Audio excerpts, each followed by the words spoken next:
everyone, welcome back to Royalty Soaps. Do you want fall soaps? Do you want to have them in your bathroom? Well, you can buy them today, October 1st at royaltysoaps.com, 3 p.m. Central Standard Time. The offerings are as follows, and they include one special soap we did not make a video for. That is Tea and Novels. This was our best-selling high top for last year. It smells amazing. It looks amazing. We love it. Other high tops include pumpkin pecan waffles and cranberry orange. And we actually have 4 different artisan soaps available for you guys this month, and they are Sweet Pumpkin Spice, Pinewood Trail, Autumn Lover, and Acorn Apple Cider. You can get them all again at 3 p.m. Central. Give one to a buddy, use it in your bathroom, use it as decor. The labels are super cute on them this month. Caleb did a really good job. So enjoy that and enjoy the final soap making video this month. So in this bucket here, I have my oils. These oils consist of olive oil, organic and sustainably harvested palm oil, coconut oil, sweet almond oil, and castor oil. I have been using this blend for who even knows how many years now. I've left you guys the recipe in percentage form down in the description box below. It is free for you to make for personal use or for selling finished goods. Going to go ahead and blend this up. Now I'm going to pour in my lye water solution. It is at room temperature. Room temperature is about 79 degrees Fahrenheit for me today. And we're gonna blend up until just past emulsion.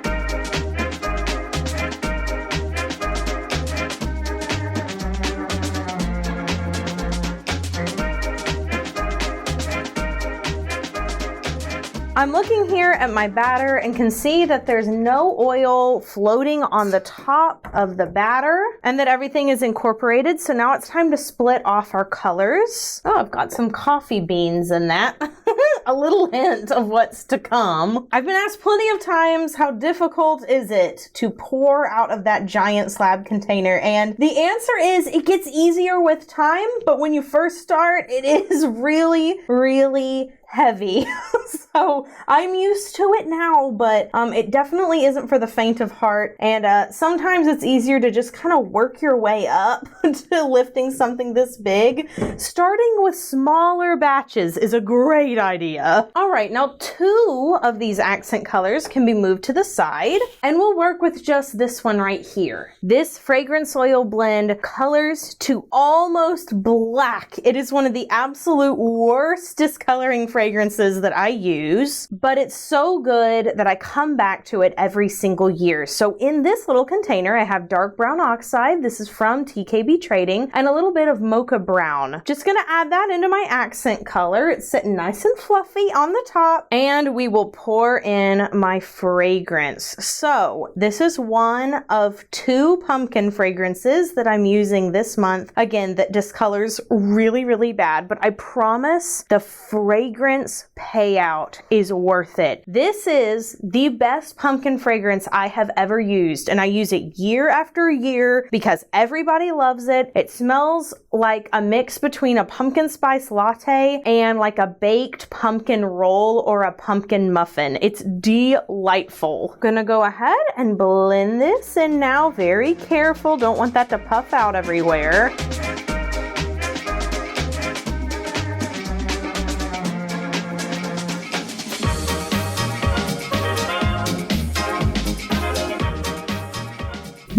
And now we can pour it into our large slab mold. This slab mold is from Workshop Heritage. They are one of my absolute favorite mold makers. They're in the United States. I'm gonna go ahead and scrape out this container because I won't be returning back to it. And then I'm going to tap this slab mold down so that we can get all the air bubbles out and evenly distribute this first layer. Now let's move along to our accent colors and our base color. All of these admittedly are going to turn a very dark brown, but adding a little bit of shimmer and sparkle is never a bad idea. You can still see the shimmery undertones even with the discoloration. And for some of these, it does tint the brown a little bit red or a little bit orange, so we'll go ahead and be okay with that. This is Goldfinger from Mad Micas, or alternatively, if you shop at TKB Trading, you can get Aztec Gold instead. This is Poppycock from Mad Micas. It's kind of a reddy copper tone. And then to lighten up the discoloration process, we're going to add a little bit of titanium dioxide and mix that super well with hot water so that there's no clumps this time, hopefully. And then I have some 24 karat gold. This is from TKB Trading. This is the most shimmery gold I've ever found. It shows up so beautifully in finished bars. And finally, into our base container, we're adding a little bit of organic, finely ground coffee. So that is going to add a little bit of texture to these bars. Won't affect the fragrance much because this fragrance is so strong already, but it does make a really pretty look in the actual soap. Alrighty, let's go ahead and blend these up.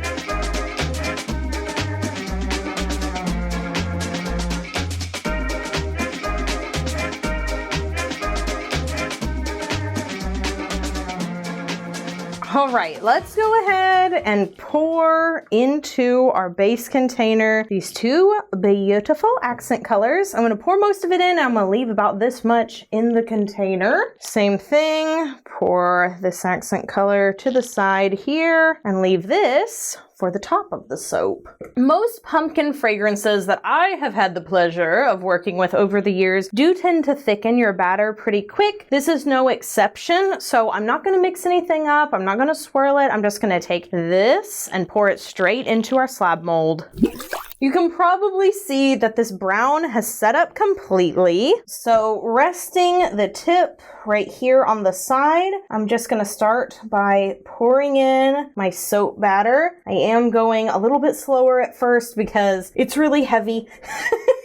Trying to make sure that every single bar gets some of this color blend in. Again, it's going to be very dark by the end of it, but I do want to make sure that you can see a little bit of variance in all the bars, kind of going back and forth, back and forth. Look how pretty it is though in the container. Oh, so pumpkin-y. All right, scrapey, our big containy. I'm going to try to get all of those little bits onto the top, and then I'm going to tap it down before doing a splatter with those accent colors on the top. Now for the top, I'm going to take a little bit of mica drizzle, go right down the middle of each bar. Make sure every bar gets some. Go ahead and scrape this out. Then scrape out some of these accent containers. Some of the soap that I'm adding may cover up that mica, but it's not a big deal because once it all gets mixed up, it'll all be kind of smeary anyway. Beautiful. Now that everything has been added, I can go ahead and mix it up. It's kind of a chunky boy right now, but that's okay. Once we tap it down, all those air bubbles will go away. See, and it doesn't really matter where everything got placed because it's all gonna get all swirly twirly goodness anyway. So I'll do my little swirl like that. Then I'll whip around the edges to make sure all of those have a good amount of swirl, especially up there at the top. Awesome. Now it's time for the embeds, which admittedly is one of the best parts of this soap. And it takes forever. This is a labor of love every year. We begin with some pumpkins. Tell me these aren't the cutest little pumpkins ever. Every single bar is going to get one. And yeah, again, it's gonna take forever for me to do this, but it will look so good on that finished bar, especially because all these colors are gonna be so dark. This orange pumpkin is really gonna stand out. This year, I'm gonna place them all on the same side. That way I know nobody's getting cut with that big fat wire. Hopefully I'm placing everything right. It's always kind of hard to tell. So for most of you, we can safely assume you're back to school at this point or college, university, if you're out of high school. Probably looking a little different still for some folks that are going back. But I'd love to know what some of your autumnal plans are. I decided that this year, because I'm so much more scheduled, I'm actually going to try and do like a 30 days of autumn checklist. You can find so many of them on Pinterest of like little autumn things to do. I'll probably make most of them kid friendly because this is the kind of stuff my kids really love to do. And most of them are really, really inexpensive or free, like going out and making leaf rubbings of some beautiful fallen leaves. Maybe wearing a pair of cute cozy socks at nighttime to match with your best buddy. Watching an autumn film like It's the Great Pumpkin, Charlie Brown. But I'm definitely wanting to embrace the season a little more. I feel like last year I got kind of swept away. I did do some fun autumnal stuff, but I didn't do as much as I wanted. And because it has been so hot, so hot in Texas this year, the cooling weather has just been so inspiring. It's something I want to embrace even more than normal because the summer was so blue blazing hot. I also have noticed in the past 3 years or so a surge in department stores putting out their decorations even earlier. Now, I don't know why that is. I'm not going to speculate as to why they're doing it. All I know was that in the summertime, like in June, school had just been let out. They were already putting out back to school stuff in a lot of my craft stores that I frequent. And in August, they were putting out Christmas items. Now,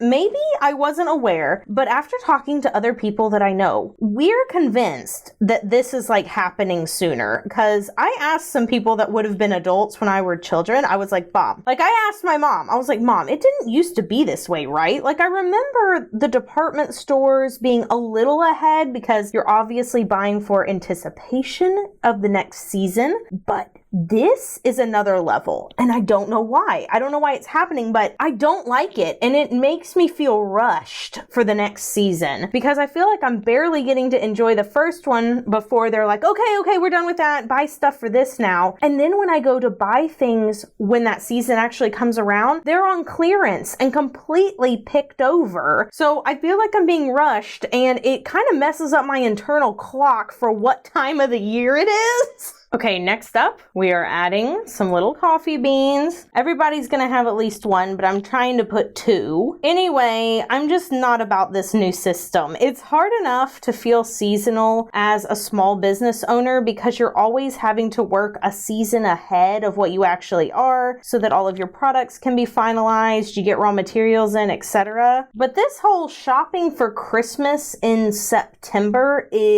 that's out of hand. That's out of control. It creates a concern for me that this buying sooner, rush of decorations, etc. is not going to go back to the way it was. I thought perhaps it was being induced by global events and that it would return once everything had calmed down a little bit, but that doesn't seem to be the case, which got me to thinking this week about listening to adults when you're a child talking about the way that things used to be, and like talking about how, it was only 10 cents to buy a hamburger when they were a kid, and now gas prices are sky high and milk is sky high. And it made me wonder, as a parent in my own self, I'm only 28, but it made me extremely aware of the things that I remember in my own childhood, which wasn't that long ago, that are completely different now. And it makes me sad that my own kids won't be able to experience it and will experience something that I deem to be less than, which I hope that I will never complain to them about the way things are now. But I wonder if that's like a distinct mark of getting older, of recognizing change in the world around you and longing for things that are nostalgic, things that are familiar to the way it was when you grew up. And in this world, everything is moving so fast. It's moving so much faster than it did even when I was a kid. I mean, trends come and go in a matter of weeks sometimes. sometimes. It's not a seasonal trend. It's a weekly trend, and you can't hardly buy enough items to keep up with how fast things are progressing. So it's a bizarre time to be alive, and it does just make you a little introspective when you look at Christmas stuff available in July. With these last beans in on this loaf, I am officially halfway done, but I won't make you watch the rest because it'll take forever. So enjoy some movie magic. And wowee, would you just look at that? It's all done now. And isn't it pretty up close? Again, kind of sad it has to go completely like dark brown. For those who don't know, there are things called vanilla color stabilizers, and you use them mixed with the fragrance oil, and they will keep your soaps a prettier color for at least a short amount of time. I haven't found that it's been very necessary nor very effective on all fragrance oils, and it's not a risk that I'm willing to gamble most of the time. You'll almost never see me personally use them, but there are some people that swear by them and really, really love them. We'll let this sit for 18 to 24 hours, then we'll come back and you guys can see the discoloration process after this quick commercial break.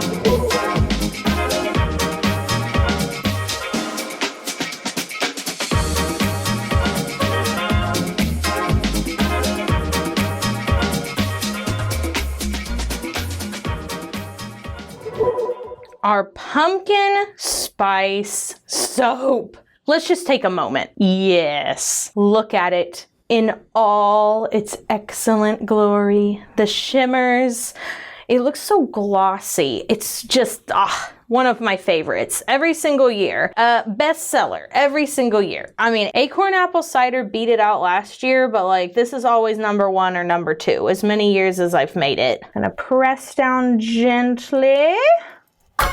And this is what it looks like on the inside for now, before the discoloration. Part of me really wishes it would stay this vivid because that is such a lovely design. But realistically, this brown color on the top is what it's gonna look like on the inside as well, which honestly will make it look more warm and cozy over time anyway, so we won't complain. Question of the day. What is the weirdest pumpkin spice flavored or scented something you've ever seen? I have to know. I actually have not seen that many weird things, but I know they exist. I believe one person told me that there was pumpkin spice cotton candy at a fair they went to, so that's probably the weirdest thing I've ever heard of, but I didn't actually see it myself, so I don't know if that counts. Let me know down in the comments below. I will take all of the things that y'all say and then I will compile them so that I can tell it to my family one night when we're doing a great big family dinner. This is the kind of stuff that gives them much entertainment. Look at the tops. We love. Well, thanks for tagging along. I hope you guys enjoyed the final soap in this month's collection. Those of you who are subscribed to our newsletter already know what the next collection is going to be, and it is... I'm not gonna say my favorite one of the year, but it's up there in the top 3 for sure. So if you want to know before everybody else, go sign up for that email newsletter. Basically, you'll get a release day newsletter and then a follow-up newsletter. So it's we try to keep it pretty simple over here as of right now, as far as email marketing is concerned. I hope you guys have an amazing day. Be sure you go do something fun for yourself today, whether that is going and picking out the first pumpkin to display outside your front door, or going to get something that Starbucks is offering at this point in time. Who knows what other delicious things they will come up with, because last year the pumpkin cold brew was just... But you know, I don't really care what you do. Just do something for you, and I'll see you guys in the next video. So until then, bye for now. Ew.